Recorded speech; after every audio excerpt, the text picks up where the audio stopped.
বাচ্চারা প্রস্তুত হও, আসছে হেলিকপ্টার মিলন। একমাত্র ৯০ দশকের শিক্ষার্থীরা বলতে পারবে এহসানুল হক মিলন কে ছিলেন। বিএনপি আমলের সাবেক এই শিক্ষা প্রতিমন্ত্রী এবার হতে যাচ্ছেন শিক্ষামন্ত্রী, যিনি কিনা হেলিকপ্টারে গিয়ে নকল ধরতেন হাতে নাতে। ক্লাসরুম থেকে শুরু করে টয়লেট, শার্লক হোমসের মতো তন্ন তন্ন করে খুঁজে বের করতেন নকল। আর যে পরীক্ষা কেন্দ্রতে তিনি যেতেন সেখানে আগাম কোনো বার্তা পাঠাতেন না। হুট করে এক হেলিকপ্টার নেমে আসতো মাঠে আর সরাসরি রেইডে নামতেন নকলের বিরুদ্ধে। আবার কখনো কখনো লুকিয়ে চুপি চুপি ঢুকে পড়তেন কেন্দ্রে, কেউ ঘুণাক্ষরেও টের পেত না। ধরা পড়লেই থাকতো শাস্তি। এমনই ছিলেন সাবেক শিক্ষা প্রতিমন্ত্রী এহসানুল হক। আর এবার যখন শিক্ষামন্ত্রী হওয়ার আলোচনায় এলেন, তখন হুঙ্কার দিয়ে বসলেন শিক্ষা ব্যবস্থার পরিবর্তন করার। বাংলাদেশের ইতিহাসে শিক্ষা মন্ত্রণালয় সবচেয়ে কঠোর অবস্থানে ছিল এহসানুল হক মিলনের সময়। পুরো দেশের শিক্ষা ব্যবস্থার চিত্র বদলে দেওয়ার নায়ক তিনি। তার আমলে ছিল না নকল কিংবা অটোপাস, এখনকার মতো না পড়ে পাশ করার উপায়ও ছিল না। তার আমলে এসএসসি কিংবা এইচএসসি পরীক্ষায় ৪৫% বেশি পাশের হার হতো না। আর জিপিএ 5 তো তখন ছিল সোনার হরিণ। লাখেও একটি মানুষ খুঁজে পাওয়া কষ্টকর ছিল যে কিনা A+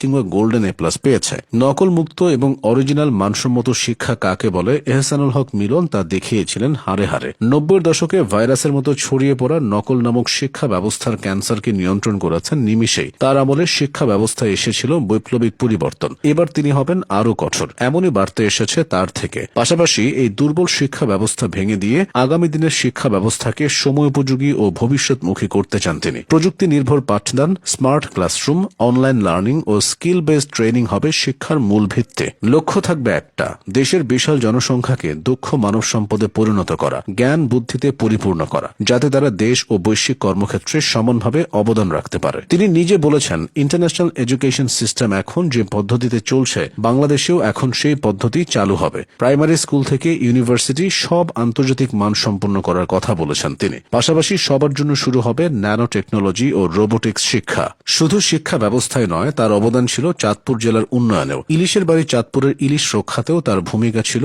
অপরিসীম। বাংলাদেশের নৌ দুর্ঘটনার বহুল আলোচিত স্থান ছিল চাঁদপুরের মেঘনা ও ডাকাতিয়া নদীর মোহনা। রিভার সার্ফোলজি বিশেষজ্ঞদের মতামত নিয়ে চাঁদপুরের পুরনবাজার লঞ্চঘাটকে বর্তমান মাদ্রাসা রোড স্থানে স্থানান্তরের নায়কও তিনি। এহসানুল হক মিলনের জন্ম ২৬শে মার্চ ১৯৫৭ সালে। তিনি একজন রাজনীতিবিদ, লেখক এবং সাবেক সংসদ সদস্য। ২০০১ থেকে ২০০৬ পর্যন্ত বাংলাদেশ সরকারের শিক্ষা প্রতিমন্ত্রীর দায়িত্ব পালন করেছিলেন তিনি। শিক্ষা জীবনে এহসানুল হক মিলন শেরেবাংলা নগর সরকারি বালক উচ্চ বিদ্যালয় থেকে মাধ্যমিক পাশ করেছেন। এরপর গভর্নমেন্ট ইন্টারমিডিয়েট টেকনিক্যাল কলেজ অর্থাৎ সরকারি বিজ্ঞান কলেজ থেকে উচ্চ মাধ্যমিক পাশ করেন। তিনি ঢাকা বিশ্ববিদ্যালয় থেকে রসায়নে স্নাতক সম্পন্ন করেন। পরবর্তীতে ১৯৮২ সালে যুক্তরাষ্ট্রে গিয়েও নিজের শিক্ষা ক্যারিয়ারকে সমৃদ্ধ করেন। এহসানুল হক মিলন ১৯৯৬ সালের সাধারণ নির্বাচনে চাঁদপুর ১ আসন থেকে বিএনপির মনোনয়ন নিয়ে প্রথম সংসদ সদস্য নির্বাচিত হন। তিনি বাংলাদেশ জাতীয়তাবাদী দল বিএনপির নির্বাহী কমিটির আন্তর্জাতিক বিষয়ক সম্পাদক। ২০০১ সালে ৮ম জাতীয় সংসদ নির্বাচনে পুনরায় সংসদ সদস্য নির্বাচিত হন